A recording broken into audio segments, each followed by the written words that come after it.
Welcome back to my channel. This is part 3 of our Dzongu series, and today the real adventure begins. We are driving deeper into one of the most remote regions of Sikkim, where roads are rough, phone networks disappear, and nature takes complete control.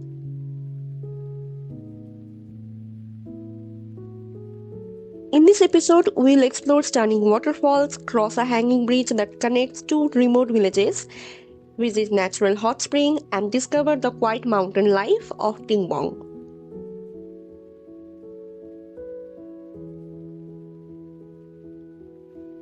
So tighten your seat belts because Dzongu is about to surprise you like never before.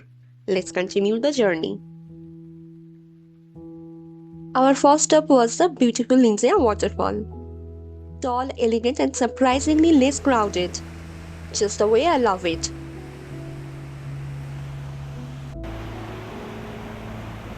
The sound of the water crashing down and the surrounding greenery made the place feel magical.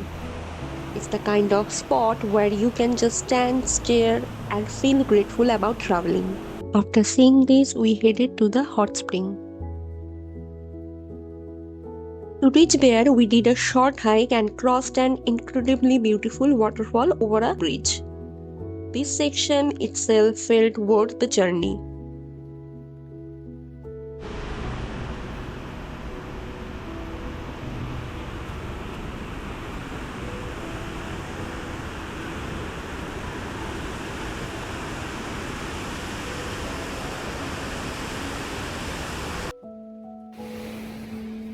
Entry tickets cost just 20 rupees per person. The hot spring complex has separate section for men and women and even offers lockers to keep your clothes and belongings. Honestly, the spring itself didn't look very fancy. It could use a bit of development for tourists. But trust me, the view outside is absolutely mesmerizing. Sitting in warm water surrounded by untouched nature, such a vibe.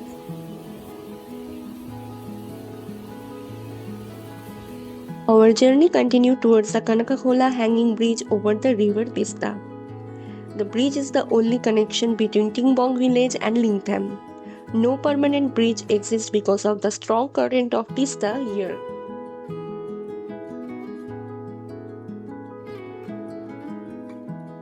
Vehicles wait on either side of the bridge, and I saw locals crossing with everything: groceries, gas cylinders, rice bags, even cement sacks.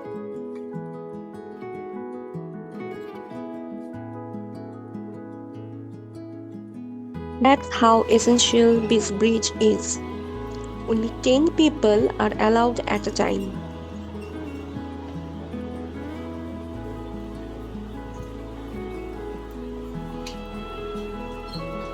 As in someone who is acrophobic, crossing it felt different, a little scary but unforgettable.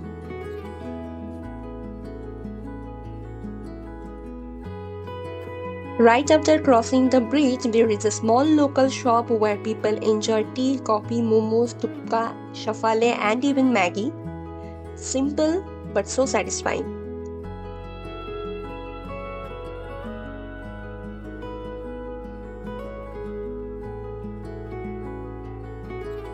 We ordered 2 plates of Maggie, and after finishing them up, it's time to return to our homestay for lunch.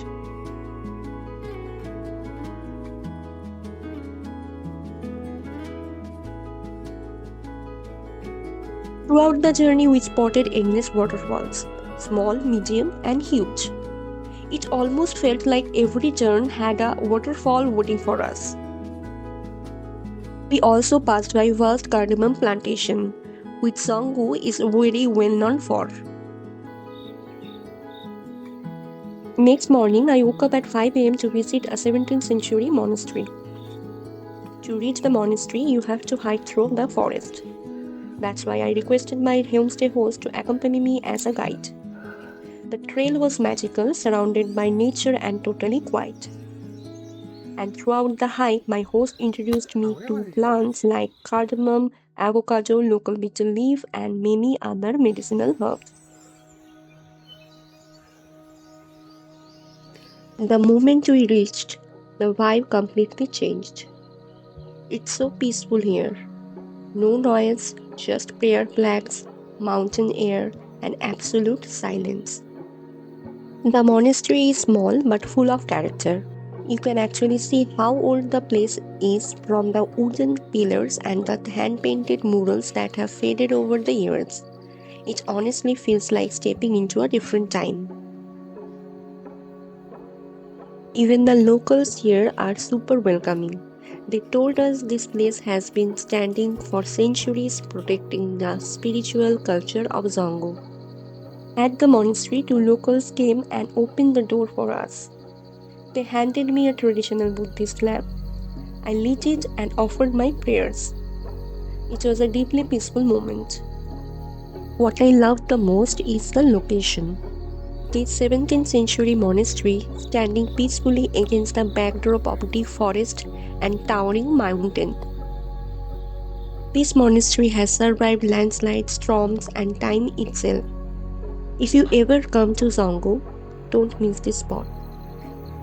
After clicking some photos and videos, we hiked back down and returned to our homestay.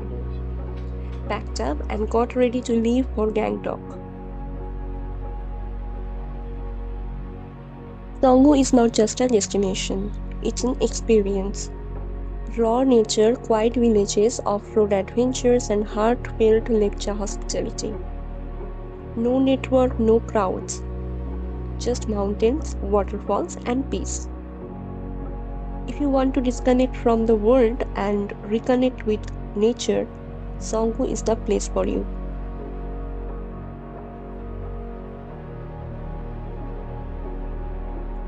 Thanks for watching. Don't forget to like, share, and subscribe. See you in the next journey.